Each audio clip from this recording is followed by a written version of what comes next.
আমি হিন্দু, কিন্তু আমি প্রত্যেকটি মুসলমানকে আমি আপন বলে মনে করি। এই স্কুল প্রতিষ্ঠার 7 দিনের ভিতরে আমি নামাজের জায়গা করি একটা ছাপরা। 1 মাসের ভিতরে আমি একটা মসজিদ গড়ে তুলি। 1 বছরের ভিতরে সেই মসজিদে আমি মাইক কিনে দিই, সব কিনে দিই। এই আশপাশ এলাকার মুসল্লিদের সার্বিক সহযোগিতায় একটা জামে মসজিদে পরিণত হয়। আমি সমস্ত ধর্মকে আমি সম্মান দিই, বিশ্বাস করি। আমি লা ইলাহা ইল্লাল্লাহ মুহাম্মাদুর রাসূলুল্লাহ বলি, তাতে আমার কোনো দোষ হয় না। আমি একজন মানুষ হিসাবে প্রত্যেকটি ধর্মকে সম্মান করা উচিত। আমি আজকের মাহফিলে বেশি কিছু বলবো না। এই কবিরপুর হাই স্কুল অবহেলিত। এই 15 বছর আমি রিটায়ার্ড করে গেছি। এই 15 বছরে স্কুলে কোনো বিল্ডিং হয় নাই। আমার জানা মতে শৈলকুপা উপজেলা প্রত্যেকটি হাই স্কুলে 4 তলা বিল্ডিং হয়েছে, কিন্তু আমার বিদ্যালয়ে হয় নাই। এখন সময় এসেছে, আমি বাংলাদেশের অ্যাটর্নি জেনারেল আমার সন্তানকে বলবো, সুযোগ হলে সে যেন আমার স্কুলটার দিকে একটু নজর দেয়।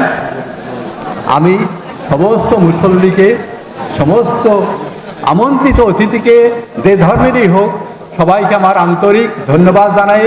পবিত্র মাহে রমজানের এই দিনে আমি মহান আল্লাহর কাছে একটাই প্রার্থনা করব, আমাদের সন্তান মোহাম্মদ আসাদুজ্জামানের দেশ এবং বিদেশে যেন তার মুখ উজ্জ্বল হয়, তিনি বাংলাদেশ এবং সারা পৃথিবীর যেন সেবা করতে পারে।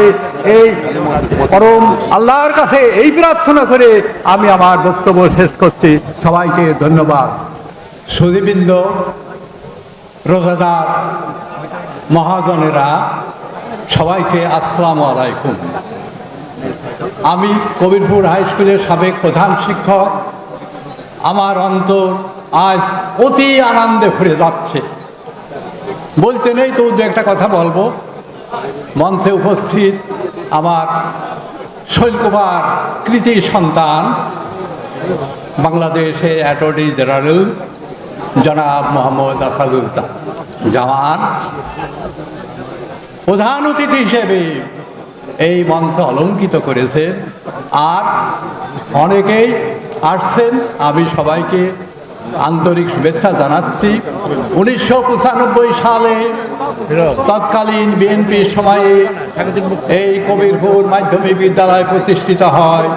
তৎকালীন এমপি জনাব আব্দুল ওহাব এবং পৌর চেয়ারম্যান জনাব খলিলুর রহমানের ঐকান্তিক সহযোগিতায় আমার গর্বে আমি নিজের টাকায় এই জমি কিনে এখানে একটা মাধ্যমিক বিদ্যালয় প্রতিষ্ঠিত করি।